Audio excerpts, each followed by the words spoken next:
नमस्कार, लोक भरारी यशमेर या चॅनलमध्ये सर्व शेतकरी बंधूंचं स्वागत आहे। मित्रांनो, आपण हा चॅनल सर्व शेतकऱ्यांसाठी चॅनल आहे। तर ज्यांना चांगला बाजारभाव मिळतो अशा शेतकऱ्यांची आपण मुलाखत घेत असतो। तर आज आपल्याबरोबर एक शेतकरी आहे, आपलं नाव सांगा। प्रवीण एकनाथ तोरात, मुक्काम पोस्ट पाकटे, तालुका शिरूर, जिल्हा पुणे। तुम्ही काय आणलं होतं आज? दाना आणला होता। किती आणला होता ना? 1400 जुडे आणला। आता अजून काय शेतात आहे का? अजून 3 पडे टप्प्याटप्प्याने। तर मला हा जे फळ आहे पहिला, त्यात किती दाणा टाकला तुम्ही? 4 किलो। 4 किलो। आणि किती आणला काढून? आज 1400 जुडा आणला। आणि अजून काय राहिले का त्या नाही 1400 पूर्ण आणला 4 किलो मध्ये।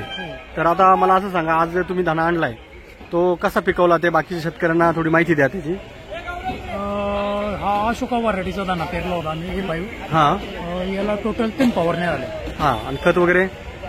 खत 1.5 गोणी 20-20-0-13 टाकली। हा, आणि अर्धी गोण युरिया सोडला होता पाण्यातून। बरोबर। किती दिवसात सोडला होता काय? युरिया साधारण 20 दिवसात झाला त्यावेळेस सोडला। हा, फवारणी 25 दिवसात झाला त्यावेळेस पहिली फवारणी घेतली। बर। हा, त्यामध्ये आम्ही रिडोमिल घेतलं। हा,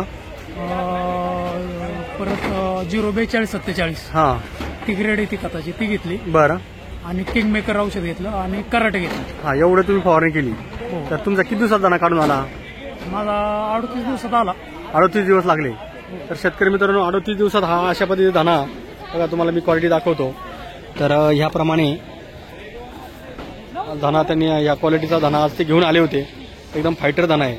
आणि मला सांगा, या अशा दाण्याला आज बाजारभाव काय झालाय मला ते दाखव बरं। किती आहे तुमच्याकडं? 3601 रुपये बाजारभाव झाला। हे बघा, 3601 रुपया 3601 रुपया 100 जुड्यांसाठी बाजारभाव झाले आहेत। तर आता तुम्हाला हे बाजारभाव लिलाव झालेत, तर त्याबद्दल तुम्हाला काय म्हणजे कसं वाटतंय? नाही, युट्यूब चॅनल सबस्क्राईब केलेलं आहे। हा, त्याच्यामुळे कळतंय काय क्वालिटीला काय बाजारभाव होतो। हा, समजा चायना असेल किंवा गावठी असेल, क्वालिटी काय पाहिजे मग त्यानुसार नियोजन केलं। हा, आणि क्वालिटी चांगली पिकवली त्यानुसार बाजारभाव पण चांगले मिळाले। बरोबर।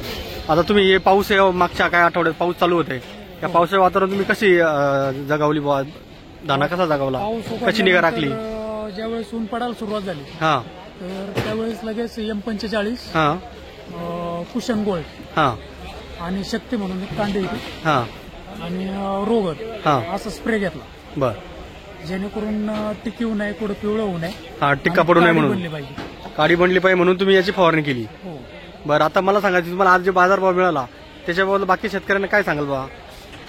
इथं मेर शेटच्या गाड्यावरती या ना, काय अडचण नाही। फक्त युट्यूब चॅनल पाहून रोजचे रोज बाजारभाव पाहिले का आपल्या लक्षात येतं काय क्वालिटीला काय बाजारभाव मिळतो, काय रेंज चालू आहे। बरोबर। आणि त्यानुसार मग आपल्याला विचारता येतं मार्केटला फोन करून क्वालिटी काय पाहिजे। बरोबर। त्यानुसार आपल्याला नियोजन करता येतं। तर शेतकरी मित्रांनो, आपण आपला जो व्हिडिओ आहे त्याच्या खालच्या बाजूला आपला एक मोबाईल नंबर पण आपण दिलेला आहे। त्या मोबाईल नंबरवर तुम्ही कॉल करू शकता किंवा व्हॉट्सअप करू शकता, जेणेकरून आपल्याला काय बाजारभाव झाले किंवा काही माहिती विचारायची असेल त्या संदर्भात तुम्ही माहिती घेऊ शकता। तर याप्रमाणे आज हे शेतकरी, फाकटेचे शेतकरी आले होते, त्यांना आज बाजारभाव चांगला मिळाला आहे, त्याबद्दल ते खूप खुश आहेत। तर मित्रांनो, अशाच पद्धतीने आपल्या धना मेथी शेपू अशा भाज्या पिकवत जा। आता मला असं सांगा, आता पुढं कुठली भाजी वगैरे तुमचं नियोजन आहे करायचं? नाही, सध्या 3 फळ शापूचेच आहेत, आपलं धन्याचेच आहेत अजून, हा, टप्प्याटप्प्याने। बरोबर। अजून म्हणजे त्यानंतर कुठलंही मार्केटचं हे पाहून तुमच्या युट्यूब चॅनलवर कळतंय, हा, किंवा मार्केटला इथं शेटला फोन केला तरी कळतंय पुढं काय बाजारभाव राहील किंवा काय, त्या अंदाजानुसार ठरवू मग। बरं, अशा पद्धतीने आज त्यांनी दाणा पिकवला होता, एकदम छान फायटर दाणा त्यांनी पिकवला, त्यांना बाजारभाव चांगला मिळाला, त्याबद्दल ते खूप खुश आहे। तर असेच आपले व्हिडिओ पाहण्यासाठी आपल्या चॅनलला सबस्क्राईब करा आणि व्हिडिओला लाईक करत जा आणि बाकी शेतकऱ्यांना पण शेअर करत जा। तर मित्रांनो, तर आपला हा लोक भरारी यशमेर चॅनल आहे, या चॅनलला जास्तीत जास्त लोकांपर्यंत शेअर करा। धन्यवाद।